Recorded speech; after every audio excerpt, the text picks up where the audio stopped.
Hello, it's Bishop Mark. Today is Luke chapter 7, verses 18 to 23. And John the Baptist comes back into our gospel story from Luke. You remember John the Baptist. His father was Zechariah, his mother was Elizabeth, and he was from birth picked to be the one who went before the Messiah, that he baptized our Lord. And then last time we heard from John the Baptist, he was put in jail, and he's still there as this gospel begins.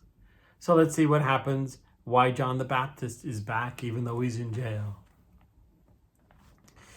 The disciples of John told him about all these things. John summoned 2 of his disciples and sent them to the Lord to ask, "Are you the one who is to come, or should we look for another?" So, despite the fact that John the Baptist is in jail, he still has disciples. John the Baptist had followers called disciples before Jesus had followers, disciples. And 2 of his followers were John, Zebedee's son, John, James and John, and Andrew, Peter's brother, Andrew. So John's had disciples even before Jesus.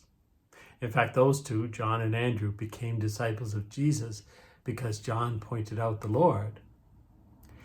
But other disciples stayed with John even when he's in prison and would visit him in prison. And so he brings 2 of them in and he's been impatient.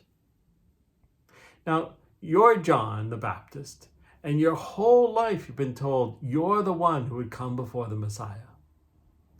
But you have an idea of the Messiah as this great leader of people and war like David and Elijah that would come and start kicking out the Romans and bringing people to task and bringing in perhaps the end of the world. Just the Messiah in John's eyes was this guy that would just come with lots of power. And he's confused. He can't get to Jesus because he's in jail. So he sends these 2 people, his 2 disciples, to go to him and say, "Are you the one? Are you? Because you're not doing exactly what I thought you'd do. Or should I be looking for another one?" Okay, we'll continue. When the men came to him, they said, "John the Baptist has sent us to ask you, are you the one who is to come, or should we look for another?" So they talked to Jesus, and they asked the exact question that John asked them to ask. And the thing is, we know, but John the Baptist didn't know, that Jesus is indeed the Messiah and would save the world, not by leading armies, but by dying and rising from the dead. So we know he's the Messiah, but John didn't. So Jesus hasn't risen from the dead yet, and he hasn't died. So how does he answer this question from John, who's in prison? This is how he answers. At that time, he cured many of their diseases, sufferings, and evil spirits.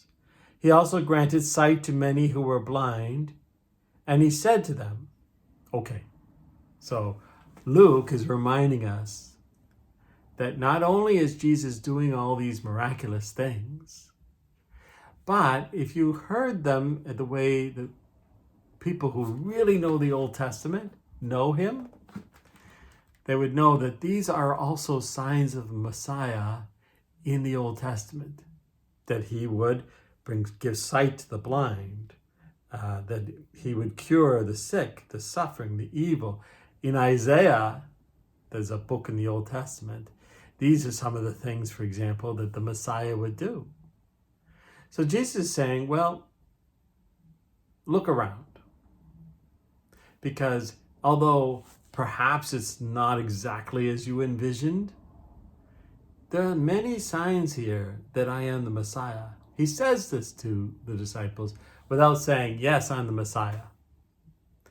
that would is something that Jesus didn't do there. He wasn't ready to do that. Okay.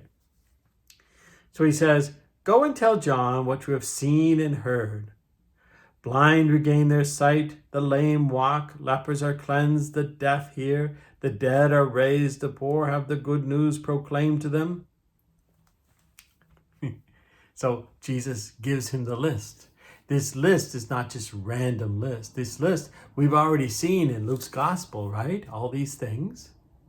But this list is to show to John in prison that he is fulfilling so many of the things that the Messiah would do in the Old Testament. That's what he's doing, especially Isaiah, the prophet Isaiah. Okay, and this ends with the interesting line. He says, and this last thing he says to John through these two people is, "And blessed is the one who takes no offense at me." So he's saying to John the Baptist, don't be looking for another Messiah. I am the Messiah. Look at all the things. He's saying that without saying it. Once again, he's not ready to say the words, "I am the Messiah," right? But he's saying it to John. Don't worry. I know you're in prison. I know that you've done your job, and you can see all these signs are happening. So don't take offense. Don't get mad. Don't think I'm not the one. Don't trouble yourself with this. I am the Messiah, says Jesus to John through these words. We assume that John heard those words and understood and did not take offense at our Lord. We don't know. We don't hear the report of what happened when they went back to John the Baptist. Okay, we'll see you next time. Bye.